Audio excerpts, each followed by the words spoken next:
The airplane of the 1940s is the noise of an engine, the smell of burnt oil, a steel body, and a pilot who lives for seconds. The plane of the year 5000 is a silent stream of field energy, a programmable form, and the consciousness of a machine that makes choices in fractions of a millisecond. Between them lies not only technology, but also the meaning of flight. The planes of the 1940s were born in the flames of war and need. They were the product of metallurgy, mechanics, and human courage. Spitfires, Mustangs, Messerschmitts, Hurricanes, and heavy bombers like the B-17 or Labary were designed for two tasks: speed and survivability in combat, or payload and range in missions. Construction: steel and duralumin profile frame, sheathing with sheet metal or linen lining on stringers, large piston engines with propellers, fuel tanks, simple instruments in the cabin. Altimeter, compass, speed indicator, tachometer, magnetic turn signal. The control was mechanical.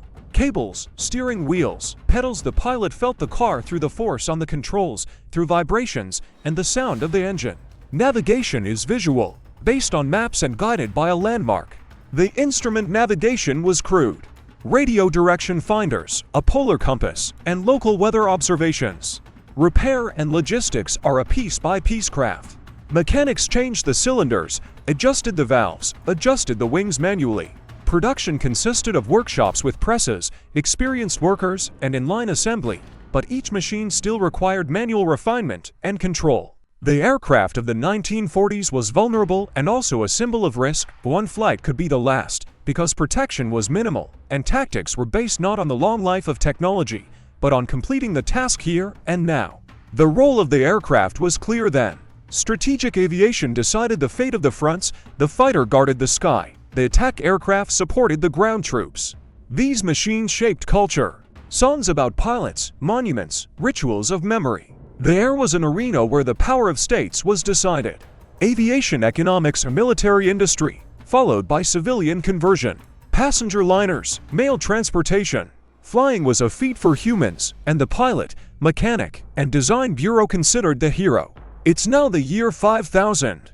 The concept of airplane has not disappeared, but it has expanded into many forms and functions. It is no longer just an apparatus that moves mass through the atmosphere. It is a complex mobile ecosystem integrated into planetary and extraterrestrial infrastructure. The drive is neither reciprocating nor reactive, but field technology. Local space, time manipulators controlled by quantum matrices, inertial dampers that neutralize any overloads, propulsion units using substantial energy extracted from vacuum fluctuations or local field gradients.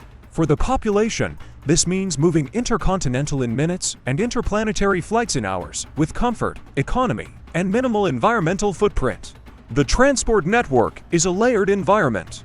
The urban sky is controlled by superimposed energy corridors. Transport hubs are nodes of a multi-structural network where machines interact with the architecture of the city and with managing agents. Materials are another dimension. The structure is made of programmable matter. Molecular assemblies are capable of changing stiffness, conducting energy, and recovering from damage. The skin is a nanotube with shape memory. Hostile effects cause local reconfiguration, healing of cracks, and self-healing. The structures contain biosynthetic elements, microflora synthesizing lubricants and reducing polymers, and nanorobots living in the pores of the material and performing prevention. Manufacturing has ceased to be a factory in the classical sense. Molecular factories, replicators, and composite matrices grow fuselages using digital protocols. Each plane is an instance configured for a mission, but at the same time included in a synchronous maintenance network. If a node is damaged, the nearest repair clusters send microtechnics and mediator substances that restore the structure offline. Management is a symbiosis. A human pilot has become a rarity in the physical sense. Neural interfaces make it possible to integrate consciousness into the aerobatic layer at the level of intentions. But more often, control is distributed between artificial intelligence and the collective consciousness of the crew. Autonomous agents make decisions in milliseconds, optimize trajectories, minimize energy consumption, predict meteorological anomalies, and wrap them around field maneuvers. Combat functions, if they exist, are implemented in a completely different way. From high-person suppression to subtle manipulation of the enemy's energy field, instead of the traditional kinetic attack. The air is still an arena, but the nature of the clashes has changed.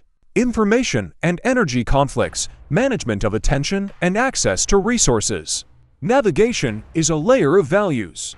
Global and local networks synchronize all units of space. The blind spots have practically disappeared. Sensors in the fuselage sense the structure of the atmosphere at the micro level, and the collective clouds of machines exchange maps instantly. Security fields form corridors where movement is fully automated, and a person only watches, can intervene in an emergency situation through a secure protocol.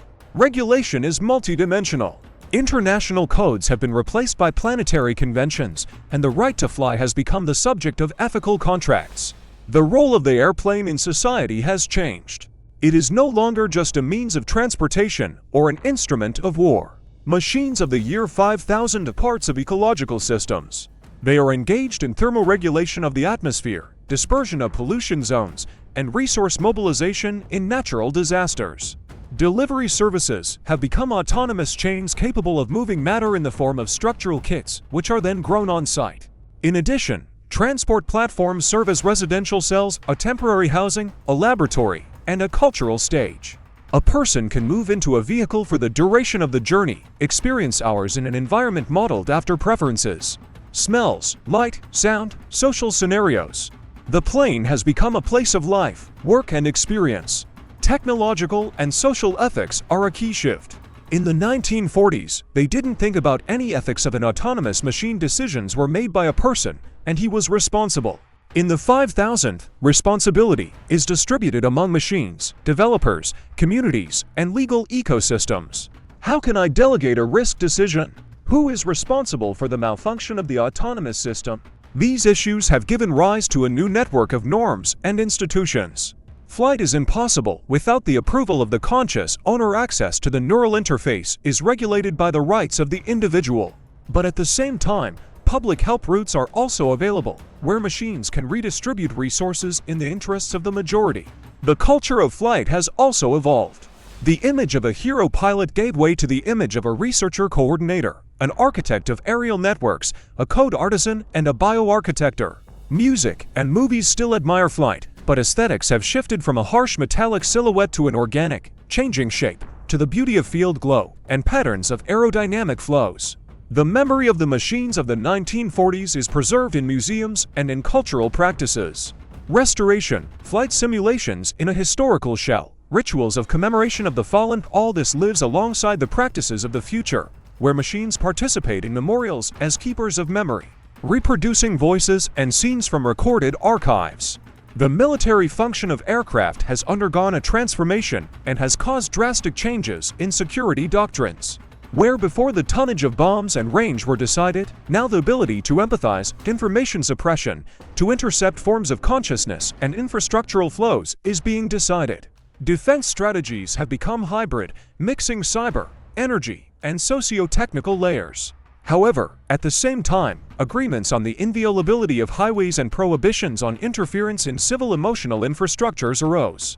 Maintenance has moved from the world of physical craft to the world of network management. Instead of teams of mechanics at the airfield, there are robotics farms and plasma launch stations that distribute microagents to the damaged surface, start regeneration processes, and adjust the molecular structure. The device heals itself by locating damage, replacing logic, and activating backup modules. The human contribution is in the design and management of restoration standards, not in manual repairs.